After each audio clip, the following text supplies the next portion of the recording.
Oh, here we go. We're live now. That's Yay. excellent. We are live. Thank you for joining us here on the Silver Coast, San Martino de Porto. And I have a very special guest with me who I'm a little worried about talking to already. I'm going to spin the camera around so you can meet Sally. There she is. Hello. Hello, Sally. How are you? Hi.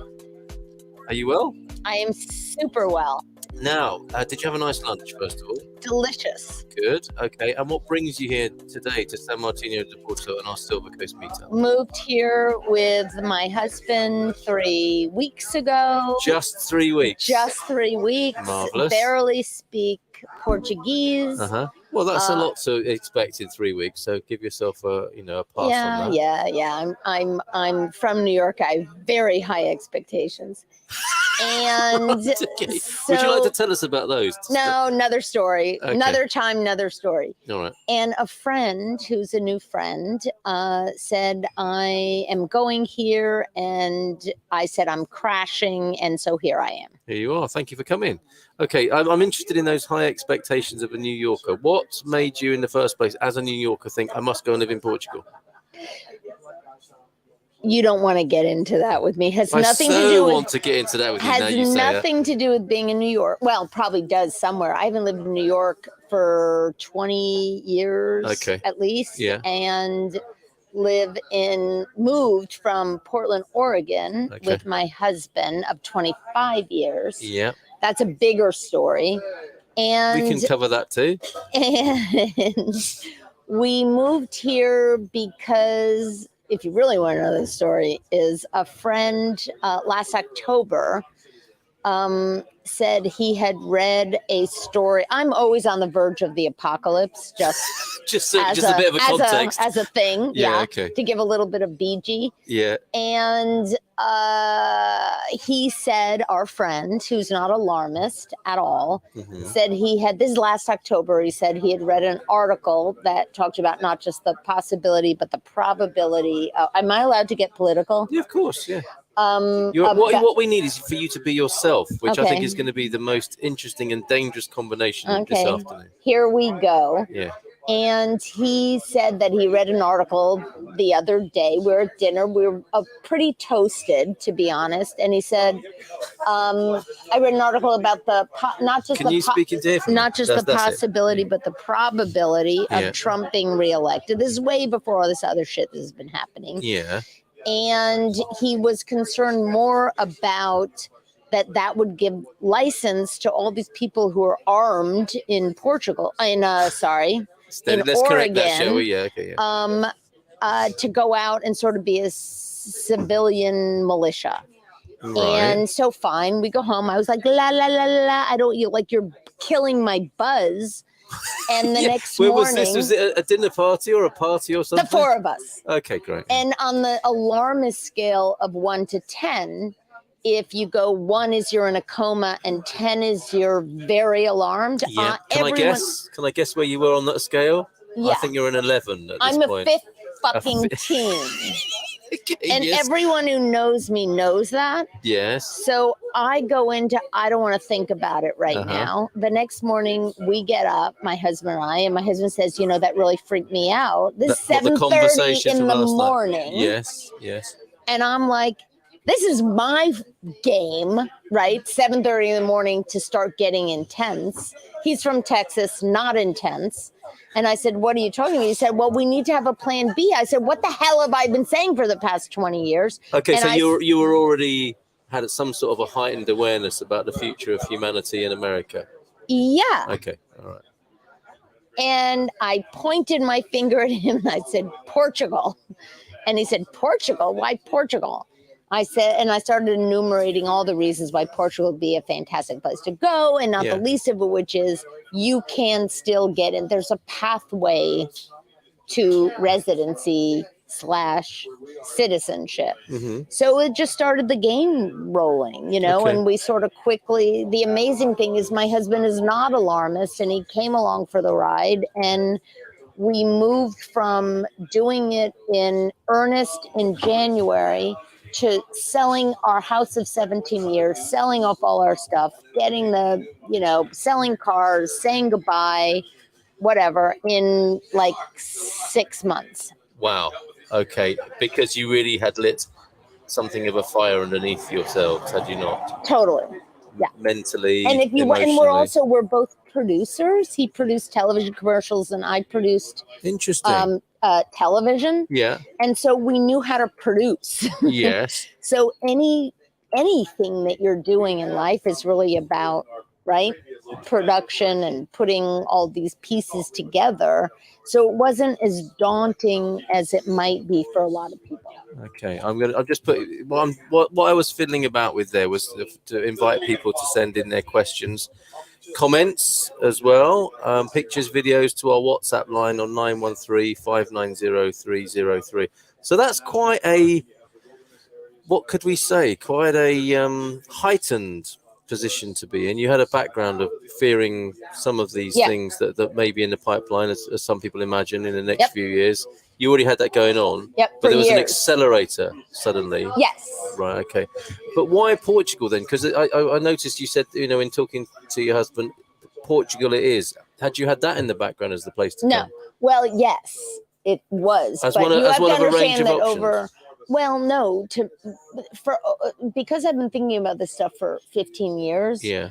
It had started with New Zealand when George Bush was reelected. Yeah. I said, let's go to New Zealand. If he's reelected, we got to move to New Zealand. So we went to New Zealand and we talked. Jack always talked me down off my alarmism. Yes, yeah. We had family, the kids were young, our parents were young, it's an island, it's too far away. Yes, yeah, no, that's true. A lot of people say that, yeah. So we moved on from that. And then when Trump, we were afraid of being reelected, we looked into Canada. What has happened over the years is that for a variety of reasons that we don't need to get into, it's not easy to move to these places anymore. Portugal is, as I referenced, is still, there's an on-ramp to being able to move.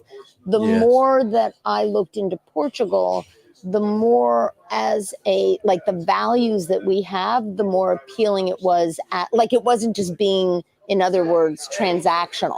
Okay, we can get into it. The things that are important, of course, but it became exciting to us and emotional to us the more that we understood what Portugal is as a country and the culture and the people. And when we visited it, it was everything that I had imagined in my head was validated. Okay. I hadn't created stories that were not true. Good, okay. And so you were able to act on that intuition, and here you are. Yes. You've been in the country for 3 weeks. And overjoyed. My husband is happier than he has been in our entire marriage. He's so overjoyed. So I imagine he's quite grateful to you for bringing this. That's the thing. I swear to God, this is one of the things that I say to him. Sorry, I'm yelling and everyone's looking at me. It's okay. No. I say, we knew this would happen. I say to him, I'm very into gratitude. I think it's an important practice. I think that the more we practice gratitude, the happier we are. The attitude of gratitude. Well, I don't know what that is, but I agree. Sounds I right, like doesn't it? Yeah. And so I do say those things, but no, he doesn't understand. So I'm always trying to bring up the and it's very hard to teach someone gratitude because it sounds like you're being victim-y. He might just be a natural, mightn't he? He might not make a big deal of it. He's just happy where he is now. But gratitude is nice. It is, okay. So if he's watching, could you please just say thank you from time to time to when Sally, you meet him, you can tell him that. Okay. Well, just in case you're wondering, we're with Sally here, talking about our experience of being here in Portugal for 3 weeks now, having got a little bit alarmed about the future of America and the world, I think it's fair to say, isn't it? Scale that up from America. You have to be, not paying attention if you're not alarmed about America and the state of the world. Interesting, your husband wasn't, was he? He wasn't alarmed. He didn't share your same level of alarm. Well, nobody shares my same level of alarm, to be perfectly honest. And so is being here, has that helped at all? Me? Your level of alarm. No. Seriously? No, I see exactly what's going on. No, I'm very concerned about America, and the way America goes is very impactful of the way the world is going. Sure. My husband is not as concerned. No, He okay. doesn't want a deal. Yeah. No, and that's fair Which enough. I find with a lot of people here who I've spoken to who are emigrated here. You nearly said expat. You didn't want to use that word, did you? I noticed that. Maybe we'll come back to that. Thank you, T Duck, by the way. He's taken a walk and in the best possible way, and is having a look at the beach for us today, which is not in your 3 weeks here. You'll have had a little bit of sunshine in the first week, I think. Then it went a bit cold and autumnal. Is that right, Sally? We love it. You have to understand, we live in the Pacific Northwest. I love this weather. You like this weather? is Okay, not a fair big negative to me. It's No, lovely. okay. I Well, like the sun. Here we are, sat out in our shirts, right? Exactly. Short sleeves, okay. No, so- it's lovely. Yeah. Okay, but a very interesting 3 weeks as we go into the autumn of Portugal and the midterms and all sorts of things that you might also be concerned about. Can you not switch that off? You're concerned about? No. Okay. It's a very simple and straightforward. Well, it's no. I mean, it's so important. I think it's so. I find it very alarming. It doesn't inhibit my ability to experience joy and new friendship and new Okay, fair experiences. And I can operate on many levels, so Yeah, it's not yeah. overwhelming at all to me. Yes, understood. But of course, I'm alarmed with what's going on in America. If we're not alarmed, we are abdicating our responsibility as humans, I think. Interesting. But also, okay. I'm a parent. I have a kid I understand. who's 23 years old. Yeah. So I worry about his future. If I didn't have a kid, and I've said this before, Yeah. I would be like, you know what? Humans have had a good run. Who cares? Right. Like, I'm not going to be around, whatever. We screwed it up. But I have a kid. And so I care about the next generation. I care. Yeah. No, of course. No question about that. And it's not like you need to defend your position or your outlook. I totally get that, as most parents would. Can I ask you? I think you made mention. Is it okay to get political? We already did, didn't we? And what do you think of Joe Biden's performance so far and his recent sort of warmongering, if I can call it that? Wait. Well, explain why you think that he's been. I'm quite alarmed. Do you know what I'm more alarmed about than perhaps the future of America is how I hear the future of America being talked about. And this is the worst thing that's happened since the Cuban Missile Crisis, that we're on the verge of nuclear war, and that Joe Biden seems to be, I don't know if he is or not, but if you listen to the media, which arguably you might not for the sake of your mental health, I thought you might. Yeah. He is being quite warmongerly, is he not? And that's not a helpful thing if we're parents and worried about the future. He's let me send a message in no uncertain terms. There's two different ways of looking at this. So I'll offer the other. I'm more interested that you're offering this other way in, which I really appreciate. I happen to find Russia and listen to a lot of very experienced like Russophiles who've been ambassadors and study, like from both sides of the aisle, like Republicans and Democrats, journalists, whatever. So I feel fairly comprehensive in my opinion. Is that I think that Putin is in a classic strong man kind of way. You need to, they come out and they bluster. Yes. And he has done this. That's been his way. And then we back off. We've tried to placate. And that there is none of that has worked. Over all of these decades, it hasn't worked. They took over Crimea, and then they went and invaded Ukraine. And if Trump was in office, we know that all this would be happening anyway. And they would have taken over Ukraine. I think that what Biden's doing now, and he's a pretty measured fucking guy. Like, there's a reason it's like happening now. It's, I think that what's happening now, I would guess, is a function of a lot of experts, both historian and political, who are saying you've got to push back. You've got to meet Putin's threat of nuclear war with an equal pushback. Okay. Because he doesn't have he's not going to do that. And even if, like, we don't have any idea, right? Yeah. I mean, we've no idea. But we've no idea about what's going on there, really. No, we have no idea whether he will follow through on this. Oh, I see. Right. They How seriously he will take this. What we have always done is gone, oops, and backed off. Yes. And I would read Biden stepping up to this is not him being warmongering and, oh my God, it's the typical American bullshit, which I get. Yeah, okay. It's meeting Putin where he is and going to the if you were imagining like a schoolyard bully, you're going, all right, fucking bring it on. Well, that is an analogy that's used, isn't it? It's how there's only one way to deal with bullies. It makes sense to me. Okay. And I am not a war person. No, I get it. Yeah. I didn't think you were, but is there? Do you think there's anything in the idea that he's been created into a bully, or do you just think that's what he is? No question. I think this is a guy. You got to look at what is he basing his what's at the foundation of his sort of political theory. Yes. And it's very, very old school Russia, like pre-USSR. So we're told, yeah.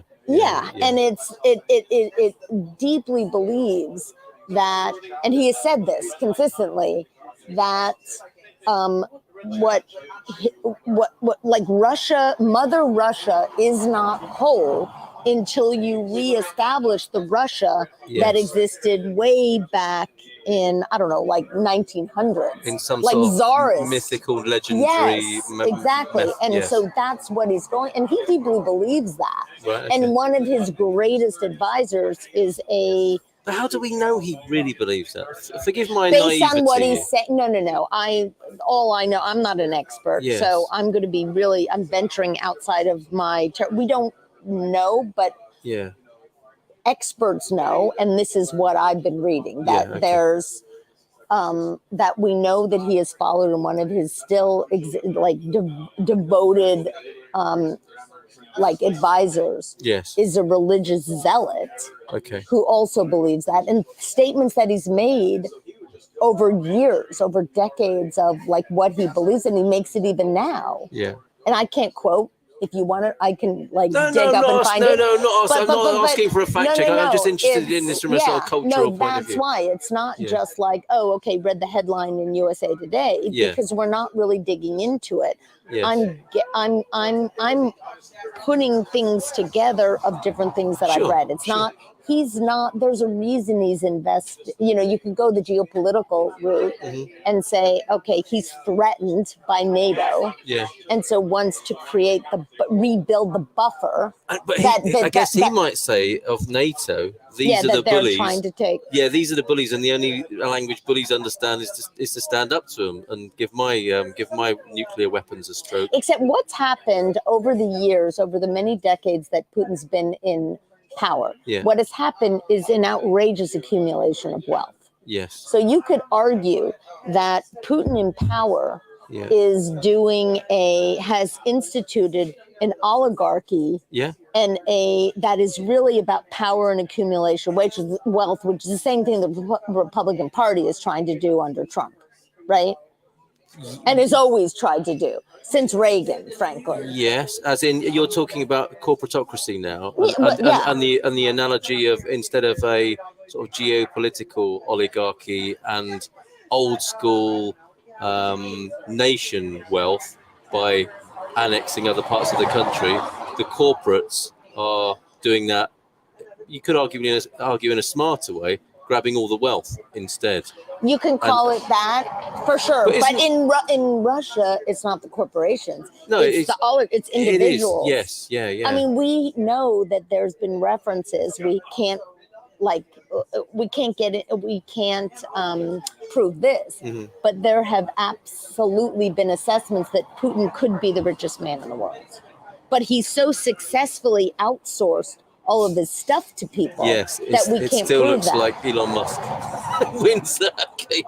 All right. And you also go like, okay, who's supporting each other in all this? Well, yeah. They're all corrupt, crazy people. Well, then let me ask you a different question on a different angle here. And don't get me wrong, I'm not. Yeah, you're not arguing. I'm interested in what you've got to say. It's not an argument at all. And that's, I mean, presumably that's part of what you've come away from, is having arguments about this sort of I thing. don't care. I'm good. I'm from New York. I don't even. I don't. To me, if there's a row to be had, we can have no, one. But it doesn't even. To me, it's not an argument. But yeah, and that's not. It's a conversation. Yeah, exactly. And I'm fascinated by what you say. But what is it? What do you think is the motivation then behind this? Power and money. What do you mean? Yeah. Okay. Of course, it's power and money. And what would that in itself is not? That's not in itself is power and money. It's always been what history is. But we can take that a stage deeper, can't we? You know, in themselves, we can see, can't we, that powerful men, once they get power or money, don't leave it there, do they? So it's not the answer to their prayers. What's underlying that? Why this constant need for even more power or even more money? Given that when you look at the results, it doesn't seem to. Sally, why are you looking at me like that? Because this is like the root of all evil. The patriarchy. Oh my goodness! Okay. Yeah, it's the root of history. Yes. You know, history has always been about men wanting more power. And there's been the rare woman who's been put into the positions of power. But there's a few women about want power as well. Yeah, but you know what? Yeah, few. Yeah, Margaret Thatcher. A few men as well, though, Liz Truss is a fucking nightmare. You know, let's be honest. Yeah. It's you look at the places Nancy Pelosi, the world. She likes to be the powers, wouldn't she? But Nancy Pelosi's right on. I'm sorry. I'm sorry. The things Nancy goes for. All right. I can't. But the money, not the power. No. I'm reading the wrong thing. It's like no. Here's the deal: is that Nancy understands politics. Right. So she understands how to pull her people together and make it happen. But what are the Democrats standing for? They're giving more power and money. They're dispersing it democratically. So people who don't have a voice and don't have money and don't have health care and don't have access, that's what Democrats are. So if you're going, Nancy Pelosi is a bad guy. They are doing that, or they want to do that. They are doing, if we're in power and able to do it, they're passing law after law, but they can't get it through the Senate because the Senate is blocked up with Republicans. Okay. Interesting education for me. Thank you very much, Sally. And we didn't say we wouldn't talk about politics, but there's a general kind of etiquette, isn't there? That we, you said it to me, didn't you? Do it. Yeah, you said, can I get political? I didn't want to be alienating. Well, this is what can happen, isn't it? But I think we've managed ourselves very well so far in this regard. And we have had a laugh from Susan DeAngelis, who says hi, and Jacqueline Branco, who also says good afternoon, is a near neighbour of yours in Obidosh, not a million miles away. And also we've got You Need to Read. Who's this to, Jean? Jean Marie Dietrich. You need to read The Ruthless Elimination of Hurry. I think that's aimed at the New Yorker in the room, not me. Oh, probably. Would you think so? I would say it sounds like it. That's a good read. Yeah, okay. And who's that by, Jean, so we know? And hello, Botard from Good Morning Portugal, from Portugal Living Magazine. That'll be our friend Bruce, who I'm hoping will be on the show. Oh, Randy's walking down the street now, giving us a little view, because there's not much of a view of the sea today. He's giving us a view of San Martino de Porto. And he just went past the excellent Horizont shop where Nelson works and operates their business. You can do a car rental here in Portugal for 41 euros a day. I just discovered in Nelson's shop there. Thank you for that shot there, T-Duck. Having a look back at Nelson's shop there. 41 euros for car hire a day. That's not too bad given the current rates. Sorry, that's a little bit parochial and niche. I know that bit of information. We're talking to Sally, who I'm hoping. We've set the scene politically here, haven't we? We get where you're coming from on your politics. Well, I'm delighted that you were inviting of that because that's I have not found that. Oh, okay. People don't want to get political. Why is that, do you think? I don't know. I do not know. Right. It's curious to me. Yeah, I mean, it can end badly, can't it? Because but if you're all on the same, this is different. I'm surprised because you have a wider audience. Yeah. But if you're on the same side, or think the same way, I should say. Yeah. Why not talk about it? But it's like I have had people say, "Oh, I'm trying to get away from it all," and I'm like, "Really? Is that really possible? Like, how do you get away from climate and?" People, we're all one. It's like Gaia. We're one system, so we are all related. What happens over here affects over here, and we do care. But given that politics can be acrimonious, polar, and is a spectrum, it's not a sort of unifying theory, is it? It's the opposite. But is the answer to not talk about it? No, isn't the answer right. Yes, to engage and just engage in a healthy way? Yeah, I agree, and would hope to have that in our culture. And what I notice about that is that people are heavily invested in politics, not from that point of view. They're invested in politics usually to be right, aren't they? And again, power and money. Totally. It goes to the power and the money rather than as a method of understanding each other more deeply, which would be quite a good thing, wouldn't it, if we understood each other more deeply? I think that's what you're talking about. That's why you find the humanity behind why you have your position. In America, it's impossible at this point, sadly. I don't think that conversation. Yeah. No. Okay. Is this live, Darren? Darren live is. I don't know if he's asking himself that. You are live, Darren, because you call yourself Darren live. There, we are live, aren't we, Sally? Can you? Yes, we are. Could you say something like what the time and the date is, just to prove that? Here we go. Look, there's a readout there. You could say it's Wednesday, October 12th. It's 15:16, 3:16. Could you hold up a? Oh my! I wonder what happened to this guy. He's here. No, he's turned up. He hasn't been on the show for ages. Capricorn Chris is here. Everybody. I remember you. I remember you too. Will you talk to us in a little while, Chris? Fantastic. He's back in the country. Capricorn Chris is here. I was wondering where he'd been. What's this? That's me talking to myself. That's bizarre. We'll come and see you soon. I think that's Mrs. M. At home, coming to see us soon, which is great. Oh, the chat was empty. Look at this. We need to get political. Yeah, see, Bruce would agree with you. Who's Bruce? Bruce Joffe is right up your alley when it politically. Love you, Bruce, whoever you are. Now, are you happy to get political, even with the other side, so to speak? Of course, but and that's important. My friends won't let me talk to their Republican relatives because they think it's going to get bloody. Yeah, and I'm like, no. That's not how I'm interested. You've got a bit of a reputation, haven't you? Yeah. Yeah. All right. Yeah. Where is everyone? Darren, it's up to us to invite them here to have the conversation. Just because the chat was empty. It was until you got here, Darren. So thank you for being here. Who's it? Barry? Who's the Barry? That's Darren. No. This guy. Barry, a former New Yorker too, is Bruce. Bruce, reach out. How can Sally get to talk to you, kindred spirit?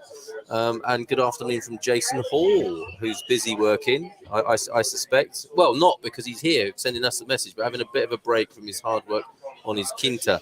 Looking forward to talking to you again soon, Jason, and getting a bit of an update where you are, mate. How's it going? Do let us know if you've got the time. You're probably having a cup of tea and a quick smoke before getting back to it, I suspect, at this busy time of the year.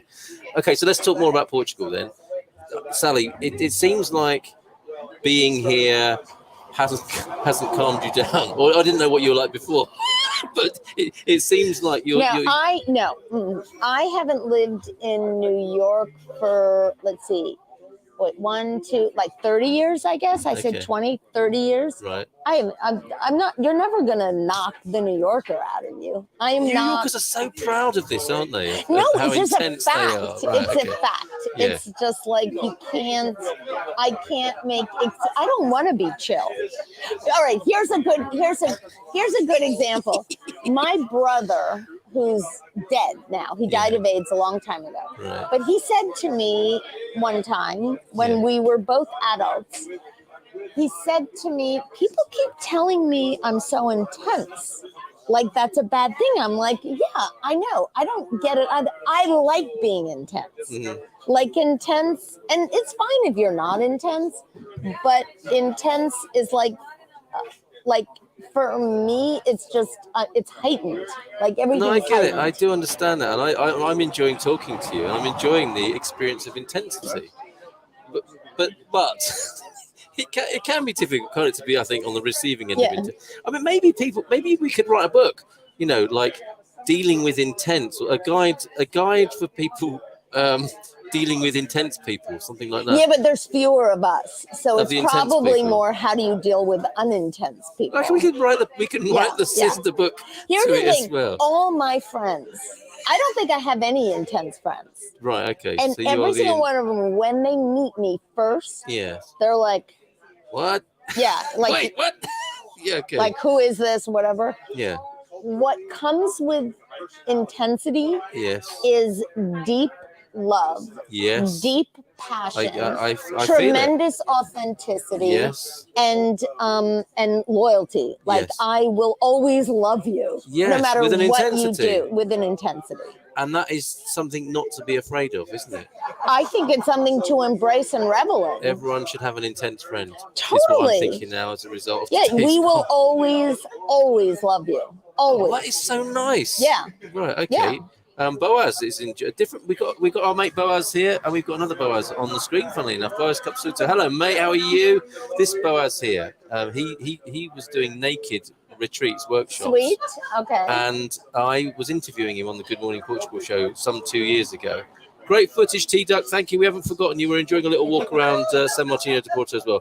But when I did my interview with him, I got naked for it, thinking that he might be naked as well. He turns up fully clothed, and I'm sat there with nothing on.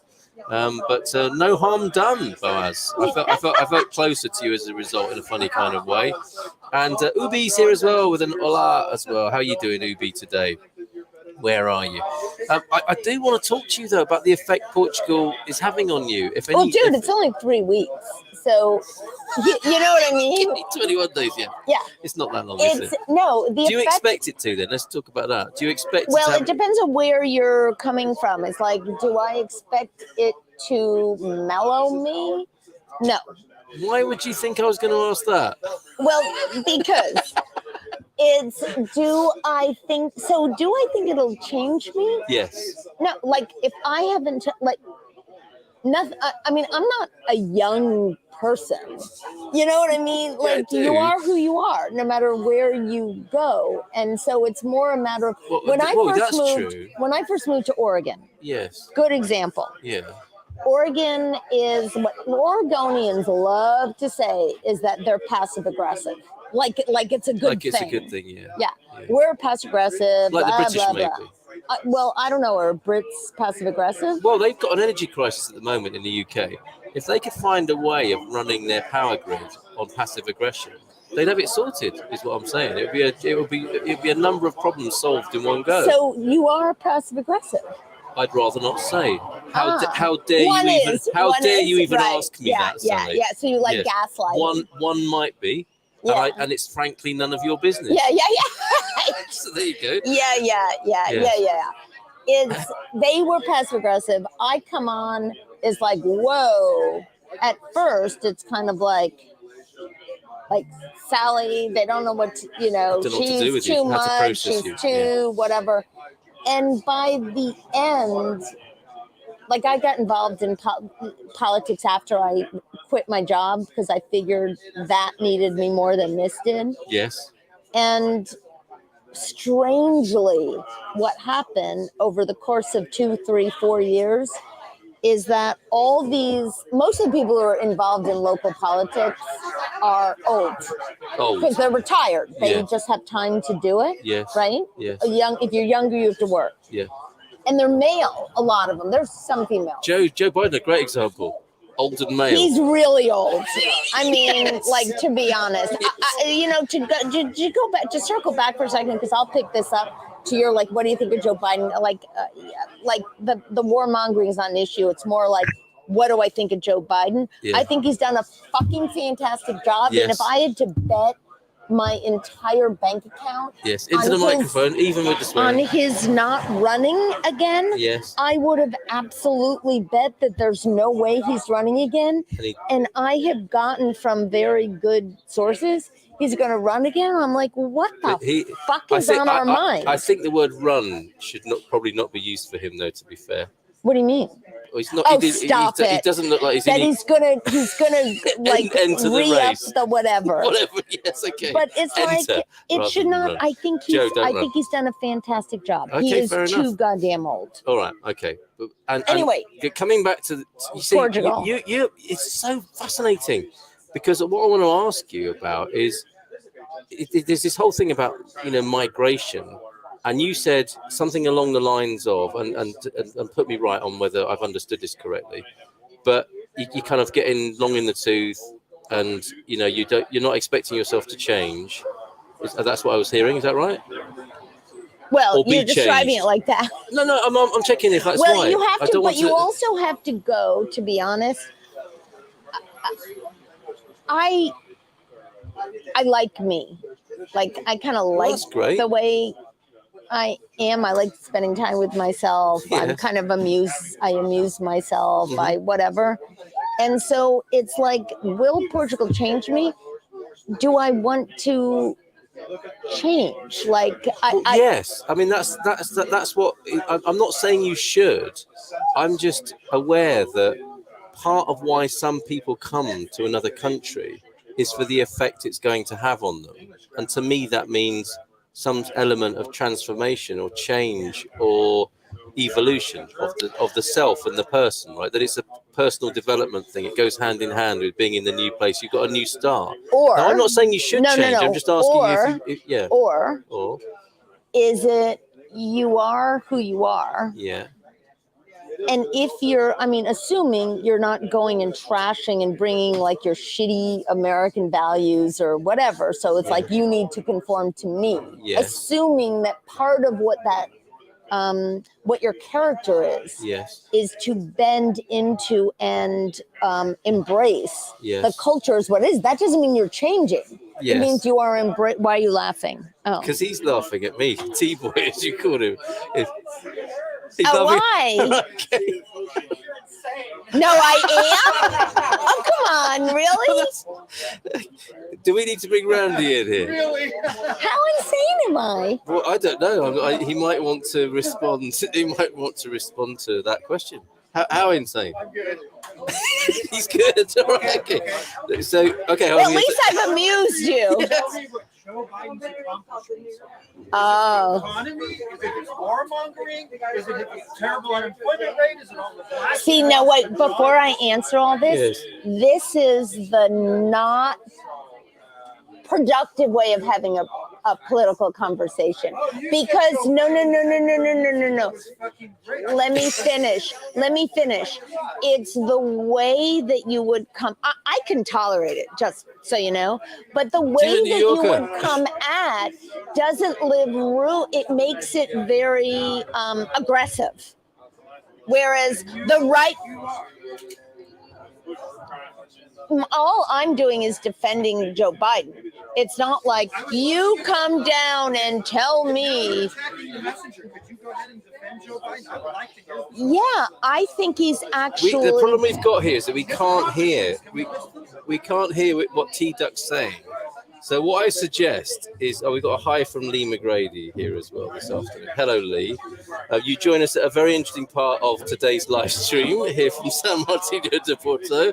And I think this is probably a discussion we have either on air or we have it off air, but it's difficult to do both because we can't hear both sides of what's being said here. Yeah, that's tricky. So I don't know what you guys want to do with that. I think maybe a little bit of an off-air discussion in just a minute, because I do want to speak to Chris Capricorn as well. It's fine. Speak. But I want to find out. Chris Capricorn. He was. But the before we had the insanity check just now, I was asking you about change and transformation and evolution. Yeah. So, and you were talking about whether you were talking about Americans. I can circle back to it. Yeah, okay. Is that you can be another way of looking at it? Yeah. Is that you can bring your true self. Yes. You don't necessarily need to change. What is important is that wherever you go in the world, you are authentically you, but you want to embrace what is the culture and truth of where that environment is. So yes. If I how do you do that? It's if you're dealing with, we have a home. Here's the best example. We got a home. Yeah. We need to have a lot of different people come and do different stuff, right? Yes, The electricity, the whatever. It's if you apply your American approach in communication, yes. no, just your communication. Okay, yeah, you're a New Yorker, for example. I Well, imagine that's quite an whatever, interesting right. combination of Portuguese workers culturally and a New Yeah, Yorker you can't demanding. do that. No, quite right. In terms of patience, in terms of how you're writing your email, how you're communicating, quite. how you're corresponding. So you respect what that is. That doesn't mean you're changing. You are honoring and being respectful to the way that this culture is. Yes. Right? Yeah, so, but we that would doesn't hope mean for I'm that. changing. So when socially I would You're be adapting. well, you're respecting. Respecting, You're just being okay. respectful Yes. of a culture. But I was talking that about something doesn't mean, different. Yeah, but that doesn't mean I'm mellowing. No, I'm not. And You I'm know not, what I I'm mean? not, but Or and I'm whatever. also not suggesting you should mellow. I was just wondering about, finding some common ground on that idea of how migration is a matter of personal development, and that maybe not of interest to you. You want to be your authentic self wherever you go in the world. I think every experience you have, every book you read, every conversation you have, if you're paying attention, everything is your teacher. Yes. You are on a journey of life. That's different than what you're saying, but it's leaning into a version of what you're saying. Okay, so I'm fair not enough. saying you're not changed. I'm not saying I am who I am and fuck it, I'm never going to change. Yes. Everything, I deeply believe that every interaction you have is, I can't say it any other way. It's a teacher. My child teaches me. You teach me. Yes. And if you're not paying attention, you don't get it with the life. Every fight I have with my husband teaches me about myself. Yeah. Right? Yeah. And do you not think in that you're kind of refining yourself in those realizations? Yeah, of course. Okay, that's what I'm talking about. That's what I'm talking about. That's what the journey's about. Okay, that's what I'm talking about. For sure. Yeah, okay. For sure. We have an 11-year-old listening. I wish we knew that before. Brenda's here. Hi, hello, Carl. Enjoying your show here with my 11-year-old. Although it's a bit intense, guilty as charged, right? It's you. No, you're the intense one. No, but I mean the English language. Oh, okay. But she's enjoying listening to your English accent. Well, I don't know if you want to share a name, Brenda, but thank you so much for tuning in with your 11-year-old to what I think has been a fascinating conversation. I'm glad. What do you hope for being here in Portugal? I mean, so okay. Can I just put a bit of background to that? You have removed yourself from what maybe are what you think are the worst effects or outcomes that might happen. So you've removed yourself from that. Is that a correct assumption? It's larger. That's a simple thing. Too simplified. Yeah, Okay, that's the trigger. That's the instigator. Right. But it's a much larger thing that I have become disappointed with where America is, which would be the symbol would be the Amazon. But the simple question. So why move here then? Because I like the fact that I have said for 20 years, if I could get a rotary phone again, you can't even buy it. I would do it. It's like I like the fact that Portugal is less convenient. I like the fact that you have to effort a little bit to get the things that you're. It's quality of life. Is it quality of life then? You've come to. It's for sure quality of life. Right. So you've come to what for you is a more appropriate quality of life. Yeah. Right. Okay. For sure. Right. On every level. Yeah. I mean but that's very personal, and right? some might say, including me, why would you come for an improved quality of life, which it clearly is. Here we are sat having a lovely time, having a chat, having a drink, hanging out with people, and then be so interested in where you've come from to a level that deeply upsets you. Because in the same way, what I was just suggesting is that it's much bigger than just what many people would describe as a quality of life. I use this is a sort of it's a manifestation Yes. for something that is much deeper than, ooh, I get to go to the beach and have a lovely meal and wine in the middle of the day. No, I It's the understand that, way yeah. people treat each other, because I can hold two things in my head. I'm never, Oh, I see, right, to okay. me, that's what I reference this. No, I I can understand. experience the joy and love this.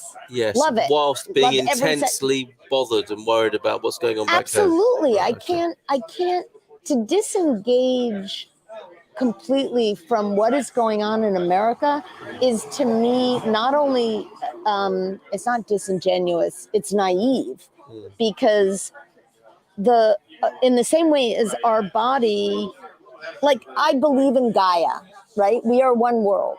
Yeah. So you can't have something that's happening in America and think you can escape to Portugal and avoid it. We are everything that happens, climate alone. But what happens with the economy in America is absolutely going to affect us here. We see what's going on in Ukraine. So you need to care. Humanity, we are connected. So And would you say people then who don't take an interest I'm are somewhat surprised. lacking? I'm surprised. It says something to me in the same way as when I meet somebody and they're Republican and voting for Trump. I just clock it. I'm like, that tells me something about you. Well, it tells you something about them, doesn't it? As in, It tells me haven't something you made, about them. Yeah, but that's something you've decided about them, isn't it? Rather than If somebody's voting for Trump, still supporting Trump after all of this stuff that's happened, yeah, it totally tells me something about them. Yeah, but that's your judgment. Totally. Oh, okay, yeah. Of course. Yes, okay. I mean, but isn't everything our? Well, yeah, I suppose it is, but though aren't those the sort of shorthands that are the sources of anger for people? So if the person who did vote for Trump voted for them for a reason they truly believed in and was heartfelt to them, and they experience you as making them wrong for doing that, is that not the contributing essence? To the problem? Yeah. But yes, it's just there are also certain lines for me. Yes. I'm not going to speak for everybody. No, but you lines wouldn't. that are like, okay, really, you're completely sexist. You want to roll back Roe? But that's what you make that mean. It's many things. That's just one of them, of course. Because I listen to the person's words. We see what he's done in America as far as like breaking every rule, and he's declared what he's wanted to do, and the Republican Party is following and gotten hard right. It's hard not to. Okay, let me put it a different way then, because I don't want to be an apologist or defender of Trump or Biden's voters. In many ways, I don't think it's any of my business, and I think it's really important that people vote for who they want to, because that's what democracy is about, right? And that's what the premise of a free country would be. Except that's not what the Republican Party is doing systematically, is taking over state legislatures and putting people into place who are apologists for Trump and going, we are going to declare, if we don't win, we're going to declare it's got to be rigged. So they're setting it up that they're going to basically claim the election is false. The fascinating thing for me, from the position I'm in, Sally, is that I hear exactly the same counterpoint from the other side. Except for the facts there. We know what's going on. Who's we? We know, everybody. It's like we see what's going on. If you dig into what's happening on the local level, but that's they're declaring it. Again, your opponents, if you like. Except they don't have any facts. Well, they say that about you. Bullshit. No, but the thing is that no. Except for the fact that they have had multiples of investigations and nothing has been proven. Yeah. Nothing. See, this is interesting. Are all Americans crazy? Is the USA full of self-help books and head doctors? Law. This is Lee, which is safe for him to say from his distance there. And is this what you were saying to me? If you don't agree with me, say you're sexist, lol. This is what happens, isn't it? Wait, you don't agree with me, so you're sexist. As in, if you vote for Trump, well, that's kind of not what I said, Lee. But that's what he heard, and why would he have heard that? Yeah, interesting. I'd like to ask Lee. I can't Okay, go on, Lee. tell. Tell us why. Tell us why you heard that. I went into a why shop Lee in is saying Gouveia, and when they asked me where I was from, I said Pennsylvania. They didn't know where that was. Where what that was. What's Gouveia? Is a place in Portugal. Yeah. But that's okay. I mean, that makes sense, right? Why should they know what Pennsylvania is? There's no reason why they should. It's just interesting. It's irrelevant. In a way that maybe a lot of Americans wouldn't know where Portuguese. Portugal is as well. Yeah. Of course. Okay, but I think what our conversation done is open more cans of worms than it might have closed. Which it should. That's okay, right? I'm not saying it shouldn't. I'm just it's an observation of where. Well, here's the deal: is that how many times are people having these kinds of conversations in an open forum these days? We're really not, because it generally creates so much acrimony that we go, I don't want to get into politics, which is what I started with. Yeah. Well, and so yes. If you're going to have this conversation, like take the risk of having this conversation, it's going to raise other issues, which I also think is healthy. Like it needs to be then discussed in a respectful way, and not like, why do you think, like this? It's like, I think that way. And I'm happy to explain, but you're now putting me on the defense of the way that you're asking it. Yes. Yeah. Okay. Well, Lee's saying, why are Americans crazy? It's all self-help books and blah, blah. Yeah. Is taking a completely different direction, which is not what we're talking about. Lee, I respect you, whoever you are. Yeah, but this is what you said. You voted for Trump, so you're sexist. I'm not sure you did say that, did you? No, I said, I did not say that at all. I said the rollback Roe v. Wade, and that is meaningful to me, and that doesn't I understand that. But I also do think that. So, Lee, you're right. But not that you're sexist if you vote for him. So I never said that. I think what's being responded to is the fact that you know, because you voted a certain way, that is a shorthand for a set of judgments. That could only cause trouble, couldn't it? That's what I'm aware of. It could cause trouble. Yes. Totally agree. Yes. So, and to your point, could probably refine the way that I would say my reaction to people who voted for Trump. I could find a better, less judgmental way of saying it. Yes. That would invite dialogue rather than shame. Yes, shaming people, making them wrong is not helpful, is it? I think we can agree there. Ubi's saying that's the kind of place I want to be, is where they don't know what Pennsylvania is. I agree with you, B. B is my man. Ubi, there's no both sides in US politics, Cole. MAGAs are a cult that want to deny the vote to large citizen along with... See, I got called a QAnon the other day. Oh, you did? Yeah. Why? Because you might be able to help me with this. Sorry to overlook you both, Maria Suarez, good morning to you. And we also have Juan Restrepo. Oh, good to see you here, Juan. And the rule of law, the Constitution, the Bill of Rights, and life. Who is that person? It's Ubi. Now, can you? I think we should probably draw this to a close, because there are other people I would like to speak to, funnily enough. But I put I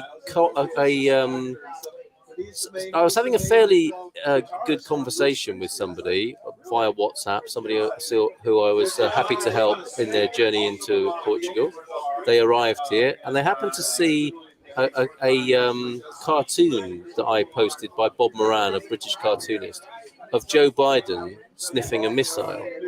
And I got sent a message on WhatsApp saying, do you realise you just posted a right-wing hate meme? And I said I didn't know that I'd posted a right-wing hate meme. It just, my view of Joe Biden is I've seen him sniffing people and thought that was a bit weird.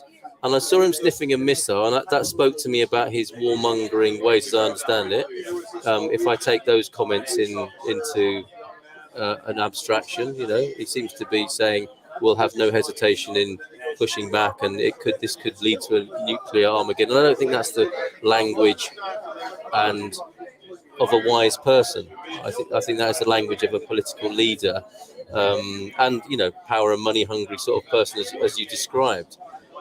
But I was quite disturbed by how I could be written off by somebody who I was having a conversation with.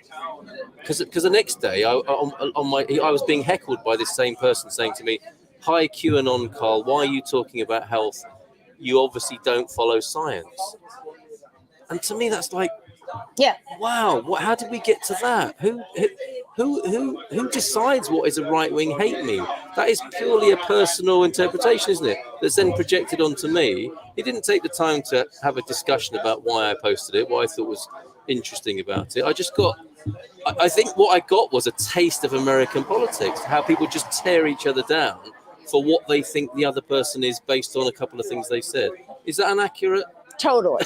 Okay. No, Right. absolutely. Right. Fair enough. Absolutely fair. Yeah. And I did not have that what- reaction when you said what you said. But what good? I thought you were uninformed. Okay, fair enough. But what good will that do us in the long term? No, I agree with you. How can we get anywhere if that's how people are going to behave with each other? I'm not disagreeing, by the way. No, I'm saying no. I'm not saying you don't. No. think that, yeah. It's a massive foundational problem that social media has not helped, has exacerbated. But we've all got to take personal responsibility for saying these things as well. We can't just blame social media. But we're not just. Yes, but you have to understand. If I'm saying these things about Trump, yes, it's not just I'm going headline like Trump's done one thing. This is 6 years of tracking very deeply what this man stands for, how he comports himself in office, and blah, blah, blah. So if after 6 years, you are a Republican who I respect, like I know Republicans, I know many different sides of Republicans. I don't stand for Republicans, we stand for completely different things. I get why you're a Republican, like I get it. Intellectually, I get it, I appreciate it, I honor it. Liz Cheney, I don't agree with one fucking piece of policy she stands for. Yes. Sorry, 11-year-old. Yes, don't say that. Sorry, apologies. Yeah. It's, but we both believe in the concept of America, like what America offers. It's made up, isn't it? But everything is made up. Everything is mythology. Yes. Money's fucking mythology. Mythology. You're right, but I guess. Yeah, but the thing is that countries succeed and need to rally around a mythology and a Genesis story. It's just ours is half of it is bullshit. How can you revolve around something if you don't have a unifying principle? But that's what I'm talking about. Okay, all right. The unifying principle, the idea of democracy, which we have never actually done. Yes. But we have strived for. Yes. Thomas Paine was one of the great liberals, real liberals, and has said there have been people along the way. It's just then it was always a fight between people who believed in, the rich and the educated against whatever. But our journey, we thought, was towards a greater democracy. Yes. Only to discover in the past 6 years, it's all been a bunch of bullshit. Only in the past 6 years? Yeah. Right, okay, interesting. Because we had things enshrined in the Constitution. Mm-hmm. And now it's like, okay, none of it has been so for many of us, we've realized when I say we have only, Black people, Native people have known this forever, but they've also been the ones who have expanded democracy. They're the reason civil rights, they're the reason 13th and 14th Amendment and 15th Amendments happened. They're the reason the Great Society, blah, blah, blah, right? Yeah. And we thought that this was proceeding. Mm-hmm. And then we realized how fragile it was. And in 6 years, we're just like rolling back the tides. And it's all meaningless at this point. And we're going like to the early 1900s. Okay. Sorry, I'm getting way too. No, yeah, I'm overwhelmed now, frankly. We'll do it offline because it's actually a good conversation.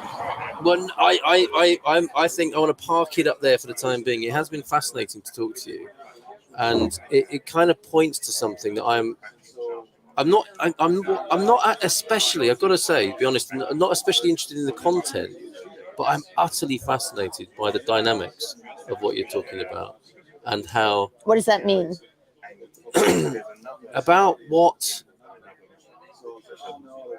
this is doing to people, how this is pushing people further and further apart, because it sounds to me like it's the pursuit of who can be right, and it's not a context in which people can create understanding and unity. What I hear is a lot of how people can be pushed further and further apart, and I can't see that helping. But I think that one of the things that we have to get back to, and I don't know how we get back to, is a common, like a consensus on what truth is. Right. A, yes. Like what is reality? Yes. And B, which we do not have right now in America. I can't speak to anywhere else. And B, an embrace of values. If you don't share and embrace the same values, which are pretty friggin' every religion, whether you're religious or not, there's a reason that every religion shares the same fundamental values. Yes. But we don't have that anymore. It's like for many of us, values are only work for me. But I can't see how, whilst I completely agree with you, that would be an amazing thing. I can't see that the method that you speak of would bring us to that point. I haven't spoken of a method. What method? Politics. You know, but I haven't spoken of a method. That is, politics is something. This is not, I was not speaking to how do we pull ourselves together. We didn't talk about that. Okay, interesting. We talked about politics. Yes. Yeah. So why would we bother if our interest is in establishing the truth? Why would we even, to look at it a different way, why would we even talk about politics? Because clearly that's not a very good way of establishing truth. We started with that. Yeah, we could next time talk about truth. And how do we can talk and we can go into it. You don't start with politics. You start with how do we find commonality. It wasn't a good idea, was it? Yes, exactly. So that's the method, we'll even get there. Okay. It's a process, right? Yeah, but they don't want to ask. You're making me so difficult for me to stop this interview, Sally. Why, if we were truly interested in the pursuit of truth, would we even talk about politics? What, just because we did? And sometimes, things like, isn't that what conversation is? And what happens? Yeah, but politics are like, there's windows into deeper things. To get to depth, you start off here, and the problem is that most people won't stick with the conversation. Because they get triggered. They get triggered. Yes. It's why man and wife, or whatever, partners won't, or parent and child, you get triggered by bullshit up here. Yes. So you don't get past it to get to the juicy, meaningful stuff. And once you're triggered, it's very difficult to then have a meaningful conversation. To get to the God shit. Yes. Which is what is really what we're striving for anyway, right? Indeed. But to me, politics seems such a terrible distraction from that. It was our way in. It was our on-ramp. Yes. But it doesn't stop there. And it was the easy thing. And I can't remember why we even started there. Somebody else might. And we even said. It's not to dismiss. It's whatever gets you deep. But deepness takes time. It needn't, though. Depth takes time. No, but we just met each other. Did you know me before, like an hour ago? I did not. So it takes time. I'm not going to get deep with you. Well, I am. I would. You did. I think you did. I think we really nearly went there. I can go on, but I've probably made my point to Zubi. I don't know about that. And okay, I'll give it a rest. But she's 1,000% right, says Ubi. But more interestingly, it is where people might not agree, right? That's where the juice and the truth is going to be, right? Because this is, thank you, Ubi, for your comment. But that's the problem with our echo chambers, isn't it? We can always find people who might agree with us, and the juice is in where it might be a little bit more challenging. But we need, next time we will get deep. We'll go into a deeper. We'll get right in there. All right, and we've got good debate. Says one, Restrepo, thank you, and Frankie. Hola, Carlito. Sally, thank you very much. Yeah, it's nice to meet you. Yeah, to be continued. I'll give you a nice British passive-aggressive handshake. Don't walk away with plugged in. Oh, Here, there you thank go. Here, take that with you. You won't forget me. That's the good thing. I will not Right, forget will you. never We will forget not. me. We will not forget you there. Chris. Thank you. That was a really good conversation, Well, and you're really good and super tolerant. Thank you. No, you are. You're good. Thank you very Because you're much. not Thank you very much. I had a taste of New Yorker intensity there. Chris, are you coming? Have you got to go, Tida? Are you packing up? Okay, all right. Come on. Where have you been? I've been trying To to. London to see the Queen. No, we can't say that anymore. Come further forward, my friend. You know how this works. You know how this works. Yeah. So, Chris, how lovely to see you. How you doing, Carl? Always good to see you. Just resolving here, whilst a few people say hi to you this afternoon. Thank you, guys, from Juan. And Frank, wow, she looked pissed, Carlito. What did you do? I didn't do anything. It's the conversation. I think maybe sometimes the discussion that you have, especially proposing anti-vaccine and ivermectin, were found very offensive by people who's oh my god, it's the can of worms is definitely open this afternoon. I think maybe sometimes the discussion that you have, especially proposing anti-vaccine, not aware that I'm proposing anti-vaccine, Pete, I'm assuming it's you, Pete, and ivermectin. I'm okay, well I get it. Sometimes people get offended. And also had relatives who died. I'm not quite sure what to do about that. We might have to have a conversation about that, Pete. I do apologise if I've offended you. If it's your relatives that died with that, this is a cheerful moment to come in, isn't it, Chris? And a Wagwan Chris from Frank. Okay. Hi, Frank. So where have you been? I've missed you. I was going to send you a message to say, where are you? Where you been? I've just had a lot of things I've had to sort out recently, so I haven't been on the show. And when I have had a chance to listen in, I've just been lurking in the background whilst I've been working on a lot of other things at the same time, so to speak. Well, but lovely to see you. You too. I mean, we were only coming to Portugal for 8 days and decided to stay for an additional 10 days. Good. So it's just me on this trip. So I'm making sure that I enjoy it as much as I possibly can. Mm-hmm. You know, so literally, it's, you know, I don't know if you saw my post this morning on the show. Literally, I didn't see you, no. Yeah, because I made a big deal of it. Because I know that Dougie said that he voted for Brexit and he realised it was the wrong thing to do. Well, he didn't actually say he realised it was the wrong thing to do, but he said he voted for Brexit because of what he was told, so to speak. And James O'Brien, who you know on the radio station, said he hasn't got any problems with people who have been conned, but it's the con men that he has a problem with. And I agree with him. You know, I agree with him, but I get angry about Brexit. And everybody who watches and who knows me knows. We haven't got our trigger alert here, I don't think, Chris. That's what we're talking about. Do you know what? I don't even need a trigger alert. Do you know what? I trigger myself. That's the problem. Yes. Hi, Chris. Check your WhatsApp. That's a bit spooky, isn't it? It's like, look behind you. Stop lying, Chris. You've been avoiding Frank. Is that true?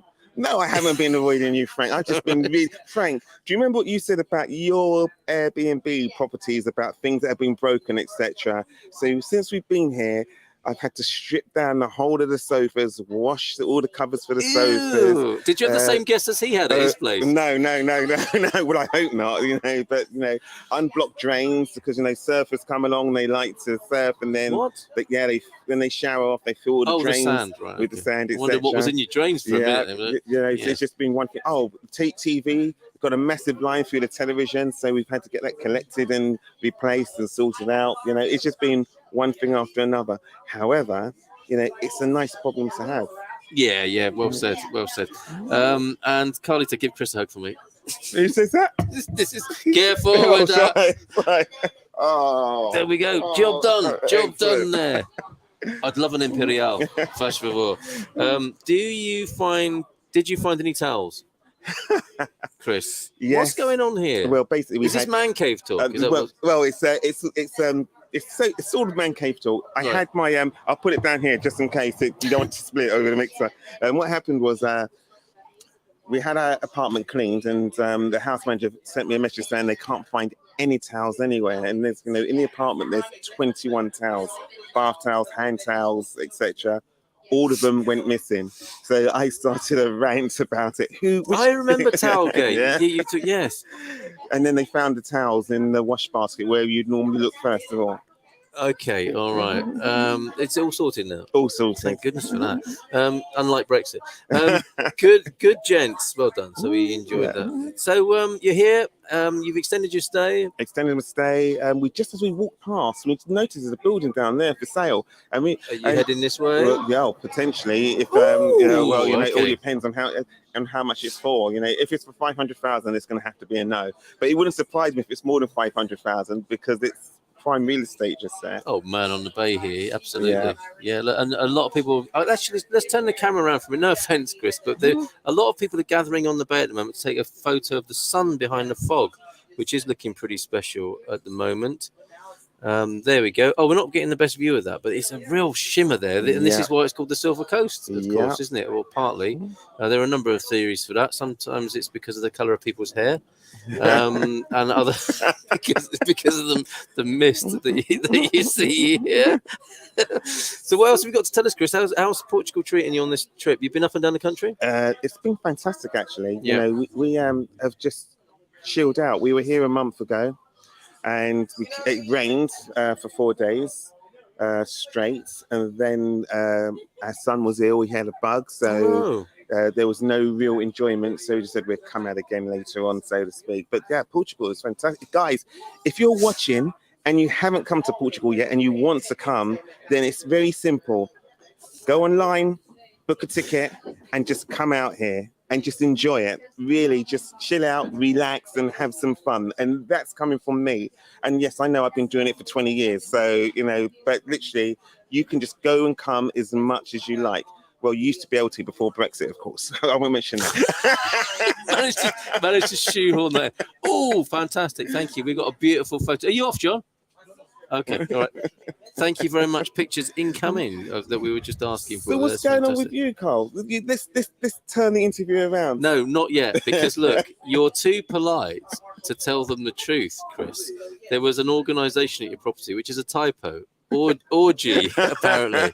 So have you gone into a new line of business? No, definitely not. Definitely not. Looks lovely, says Neil, and looks very chilly. A balmy 29th, nearly 30 for Pete in central there. You know, it's not chilly. I'm in shorts. I've got my hoodie on, but I'm in shorts. And you know what? If I can wear shorts in Portugal, and when I'm in the UK last year, I went through the majority of the year in shorts, even in the UK, to make sure that my mind is in Portugal, even when I'm in the UK. It's honestly, it's not that chilly at all. It's not too bad.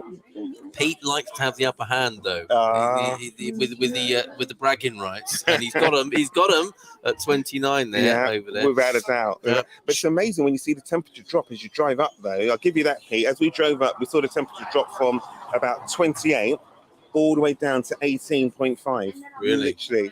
Just drove through that. Traitor Algarve will not look at that. He's not happy about you thinking about property here. Whoa, easy now. What have I said, Frank?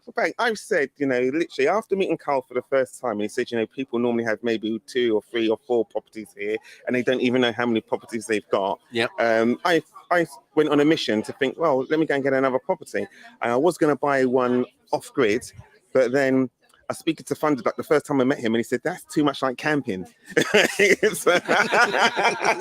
I thought he's right. Bearing in mind, I've never been camping in my life. No, not at all. Are you interested in our bonding weekend for men then? A man cave, kayaking around the Obidosh Lagoon, digging your own latrines and sleeping under the stars?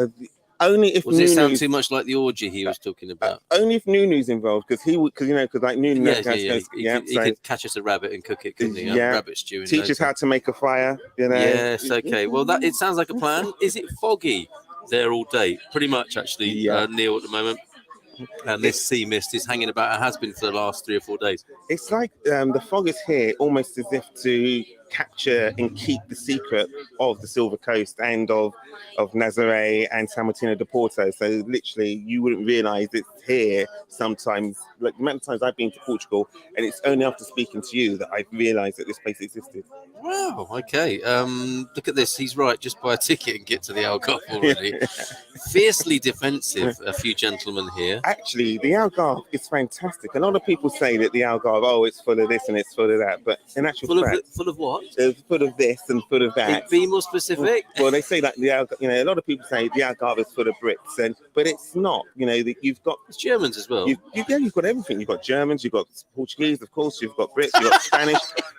And the thing is, you go to the beaches, and sometimes at certain times of the year, you'll see, a few Brits or a few people from Ireland and, Scandinavia and all over the world, Americans, everything. But, if you go further inland, there's so much to discover. I was in Portimao yesterday. Sorry, Frank, but I had to buy a TV yesterday, so I went to Portimao to buy a TV. Well, you didn't say hello? I didn't have the time to say hello. But I'll try and maybe be in Portimao on Monday, Frank, because we're going back to the UK on Tuesday. So I'll try and meet up with you on Monday. There you go. I see what you did there. You made good. That was really good. So it's not because Frank can be a bit touchy. You got to be careful. Chris, apparently the fingerprint and passport checks mean that for non-Schengen passport holders, the check will go from 30 seconds to 10 minutes. Is that okay? 30 seconds to 10 minutes? No, that's not okay. That's so not okay. Not at all. Off-grid life is terrible, Chris. Come and see. Have you not been up to Bleach Towers? No, I haven't. But then again, Pete, there's the difference though. There's off-grid, as you know, some of our friends who always get really, really excited or super excited about things. Okay, but then there's your off-grid, and yours isn't really off-grid. It's a small civilization, I've heard. Well, yeah, but Pete's not strictly speaking off-grid. But Pete's isn't off-grid. Pete's is Is it like Tracy Island? Do you remember when we were kids? Thunderbirds. So his place is it like Tracy Island? Yeah, I haven't been, but you never know. I might turn up tomorrow. But his Tesla comes out of a little tunnel in the ground. Yeah, and the palm trees they split. Yeah, that's what we've heard. Is that true, Pete? What's going on there? From the pictures I've seen, Pete, your place is amazing, and it's not fair to call your place off grid. Exactly. You've got your own community. Small civilization is what it is. London fog, Algarve is full of Frank. That's all you need to know. Get in here already. True. Chris, you see? Steve. People are so pleased to see you. I am. We want to see you on the morning show again, Chris. And over on Good Morning Portugal YouTube channel, in case you hadn't noticed. Okay. If I don't hear from you on Monday, Persians are getting emotional. Oh, he heard that. I said a bit touchy. I didn't say look at this. Yeah, you kind of set yourself up there for a visit to Frank's. Oh, wow. Gosh. Yeah. Well, let me see what I can do. I like to say to my wife that everybody wants a bit of Chris. And and how does she respond to that? She says, yes, but bitter being the actual word. Bitter Chris. Brexit bitter Chris. Yeah. Okay. Well, excellent to see you. Thank you for being here and just turning up. I love how you just turn up in the bay. I do. I just like to, I'd like to be like Mr. Ben, just be able to walk through one door. Like the tunnel here you could do, couldn't you almost? Walk through the tunnel and be back in the Algarve. Exactly. Yeah. That will happen maybe in about a couple of, maybe 2,000 years' time. You'll be able to press a button and be anywhere you want in the world. With Zuckerberg, with Meta working on it in conjunction with Elon Musk, probably. And you could just be a virtual reality world where you can walk through these portals. I think some people are doing it already. They're just not letting us know, Chris. So what's been happening there? First of all, I see you using a Mac. That's the first thing that comes to Not my Mac. Not my Mac. Yes. Next question. And I'm a Mac man as well now. I switched from PCs to Macs. There you go. And you joined the cult. And after speaking to Funduck, the first time I met him, I switched to YouTube Premium, so I don't get the ads anymore. So, yes, he's got some good life advice, this man, isn't he? Yeah. So what's happening on your side of the fence? Oh, what do you mean with Good Morning Portugal? Yeah. We are streaming on Good Morning Portugal. The Good Morning Portugal show is back as the Good Morning Portugal show. And with Expats Portugal, last night, for example, we were working with Gilda. So you know how you love Migration Mondays? Yeah. It's now Migration Tuesday from 9 until 10 in the evening. Which is good because it's a full hour of Gilda talking at a time suitable for American viewers and listeners. The webinar continues, and we'll be doing special recordings for Expats Portugal. And Good Morning Portugal is back on Good Morning Portugal with the daily lifestyle, news, weather, and all of that every morning from 8:30. Are you going to try and stretch it so you can have like, you know, an after show? So you have one at, for example, 8 till 10, and then another show. No. Okay. No, I know you keep trying to do this. 8:30 till 10, but on a Friday. Yeah. For those who support the show, an after party. Okay. I think you should be there. The after show party on a Friday. I will try. For supporters, for the supporter gumpers of the show, and you know who you are, and you can find out how to do that on all the W's, goodmorningportugal.com. So that's basically what's changing. We're independent again, and we're independent and dangerous. See what happened? See, the minute I saw there's been a change, I had to get on a plane and fly out here to make sure he's all right. You see that? Yes, that is a level of care that I could get used to. Thank you. Oh, and apparently, the dress code for the after show party is togas. Oh, right. Okay. Which this is probably an Airbnb thing, isn't it? Impromptu toga parties at an Airbnb. That means tearing the shower curtain down, doesn't it, and wrapping yourself in it, or raiding the linen cupboard. Oh, gosh. Stephen's saying, Pete, they seem to be using the logic that just because you are not on the grid, that doesn't mean that you are off grid. I think that's a point well made. Well, the thing is, but you know what? I right now with on a serious note, with the cost of living crisis, etc., and the gas and the heating problems, etc., I honestly do believe that the guys who are off grid at the moment or live like Pete are laughing, because they're not being affected by the cost of electricity going up or gas or anything like that. So I do think it's So when are you moving in? Well, maybe tomorrow. Yes, actually, yeah. Pete, expect Chris tomorrow. Yeah. See, that's the problem, I suppose. When you've got like a Tracy Island, you've got to have a really big fence as well, haven't you? I think. Yeah, it's like the day of the Triffids, right? Literally, all the people trying to get in there not allowed. You're just burning on the electric fence. Pete's got a crossbow. I think it's especially yeah, that's a bit of scaring me, actually. Are you running for mayor? There's another. Who, me? Where would this be? If I was running for mayor, first of all, I would get rid of the shower that are in power at the moment in the UK. The shower in power. And I would just go straight to the top and run for PM. That's what I'd do straight away. And the first policies would be what? The first policies would be been quite political today on the live stream, but go on. First policies would be bringing back free travel for kids up to the age of 18, bringing back their student educational allowance. You thought about this? Oh, definitely, because if you think about every murder that's committed, how much money does that cost to investigate that murder and take that murderer to court and put them away for X amount of time? Oh, so you're talking about dealing with the state of negativity among youth, right? Free transport, better education. Better education. And the reason why we're in the shower that we are at the moment is because successive governments have not paid proper attention to education properly. They've said education, but literally they haven't paid proper attention to it. Watch out, Sadiq Khan. Frank is saying, so you are running for mayor then? Okay, I think not London mayor, Frank. I'm running for the mayor of the off-gridders. That's what I'm going to be. You and the lovely Rima and family are always welcome. The electric fence goes in when the cows do, and we are going to do the cattle auction with Joseph this month. So there you go. When this month, so I can make sure we can come back out. If you let me know when. There you go. I think we need to finish our live stream today. I'm so glad you turned up. Welcome anytime. Fantastic. We have to do a music show soon. Yeah, I'd love to do that. Oh, that'd be perfect. That's a great idea. Okay, thank you, everybody. And any pictures that were sent in, I didn't manage to sync it up with WhatsApp and the live stream. I'll make sure they go on the show tomorrow. So do join us tomorrow on the Good Morning Portugal show from 8:30 until 10. Tomorrow we have the lovely Katia Lima with us for Indie Portugal, finding out about independent Portuguese music, a little bit off the charts and off-grid music, I suppose you could say. Independent artists, independent movies, that sort of thing. The side of Portugal you might not necessarily see if all of life is managed by corporations. Well, that's Is that interesting. another part of your mayoral policies as you well? never know. You never know. Just to make it less of a corporatocracy. Keep the ideas coming and see what I can do. That was very politician-esque of you. Like, no, I'm not going to be doing that. But let me not pee on your chips. Keep those ideas coming. Well, you know what? Sometimes I'm asked, Chris, did you do this? I might have done. Maybe it was me. Maybe it wasn't. That's Reema asking you that, I think, as well. So let's turn the camera around for a final shot of the bay today, and a little bit of music as we unwind and slow down, and then the live stream. Thank you so much for tuning in. Thank you, Chris. Thank you, Sally. Thank you, T-Duck, for setting it all up, the producer, and going on for that fantastic walk that you did, and then coming back to speak to our guest.